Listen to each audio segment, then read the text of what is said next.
Welcome to Sera's entertainment vlogs. അപ്പോൾ ഇന്ന് ഞാനൊരു കൂൺ തോരൻ വയ്ക്കുന്ന വീഡിയോ ആണ്. അപ്പോൾ ഒരു കൂൺ കിട്ടിയിട്ടുണ്ട്, ഒരു വലിയ കൂണ്. അങ്ങനെ ഒരുപാടുണ്ടാകുന്ന ഈ ചെറിയ അരിക്കൂണ് പോലത്തെ അല്ല, പാവക്കൂണാണെന്ന് തോന്നുന്നു ഇതിൻ്റെ പറയുന്ന പേര്.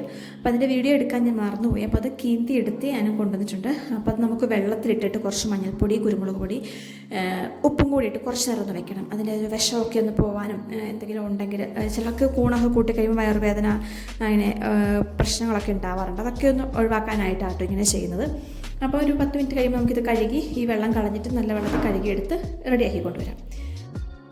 ഇതിലേക്ക് ചേർക്കാനായിട്ട് ചെറിയ ഉള്ളി ഒരു 5-6 എണ്ണം, പിന്നെ ഒരു പകുതി സവാള, ഒരു വലിയ പച്ചമുളക്, ചെറിയൊരു കഷ്ണം ഇഞ്ചി കൂടെ കുത്തിയരിഞ്ഞ് കൊണ്ടുവരുന്നുണ്ട്. അപ്പോൾ ഇതെല്ലാം ഒന്ന് തോലൊക്കെ കളഞ്ഞ് ഒന്ന് വൃത്തിയാക്കി കൊണ്ടുവരാം. അതോടൊപ്പം തന്നെ തേങ്ങ, ഒരു കുറച്ച് തേങ്ങയും അതിലേക്ക് ഞാൻ അരച്ചെടുക്കാനായിട്ട് ഒരു 1/4 ടീസ്പൂൺ മഞ്ഞൾപ്പൊടി, പിന്നെ 1/4 ടീസ്പൂൺ കുരുമുളക് പൊടി കൂടി ചേർക്കുന്നുണ്ട്. അപ്പം അതും ഒന്ന് ഒതുക്കി കൊണ്ടുവരണം. കല്ലിൽ വെച്ചാട്ടോ അരച്ചെടുക്കുന്നത്, മിക്സിയിൽ അരയ്ക്കുന്നില്ല, കാരണം അത് ഒരുപാടങ്ങ് അരഞ്ഞു പോകും. അതിൻ്റെ ആവശ്യമില്ല കൂണ് തോരന് പ്രത്യേകിച്ച്. അപ്പോൾ ഇതാ എല്ലാ കാര്യങ്ങളും ചെറുതാക്കി അരിഞ്ഞ് കൊണ്ടുവന്ന് വെച്ചിട്ടുണ്ട്. ഇനി നമുക്ക് കൂണ് തോരൻ റെഡിയാക്കി എടുക്കാം. അപ്പോൾ ഇതിലേക്ക് ഒതുക്കി ചേർത്ത് കൊടുക്കാനായിട്ട് തേങ്ങ ചിരകിയത് ഇതുപോലെ കുറച്ച് 1/4 ടീസ്പൂൺ മഞ്ഞൾപ്പൊടി, 1/4 ടീസ്പൂൺ കുരുമുളക് പൊടി കൂടി ചേർത്ത് ഒന്ന് അരച്ചു കൊണ്ടുവരാം. അതോടൊപ്പം ഞാൻ 2 അല്ലി വെളുത്തുള്ളി കൂടി ചേർത്ത് കൊടുക്കുന്നുണ്ട്. വയറിനൊന്നും ബുദ്ധിമുട്ടുണ്ടാകാതിരിക്കാൻ നമ്മൾ മഞ്ഞളിനോടൊപ്പം തന്നെ നിൽക്കുന്നൊരു കാര്യമാണ്. വെളുത്തുള്ളി കൂടി ചേർത്ത് കൊടുക്കുന്നത് നല്ലതാണ് കേട്ടോ, വയറിനൊന്നും പ്രശ്നം ഉണ്ടാകത്തില്ല.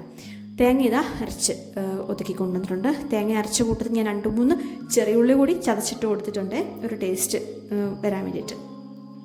അപ്പം നമ്മുടെ കൂണും കഴുകിയെടുത്ത് കൊണ്ടുവന്നിട്ടുണ്ട്. ആ മഞ്ഞൾ വെള്ളം അത് കളഞ്ഞിട്ട് നല്ല വെള്ളത്തിലൊന്ന് കഴുകിയെടുത്ത് കൊണ്ടുവന്നു. ഇനി നമുക്കൊരു ചീനച്ചട്ടി അടുപ്പത്ത് വെച്ചിട്ട് കടുക് ഇട്ട് കൊടുത്ത് അതൊന്ന് കടുക് ഒന്ന് പൊട്ടി വരട്ടെ. അപ്പോൾ നമുക്ക് ബാക്കി കാര്യങ്ങളെല്ലാം ഇട്ട് കൊടുത്ത് കൂണ് തോരൻ റെഡിയാക്കി എടുക്കാം.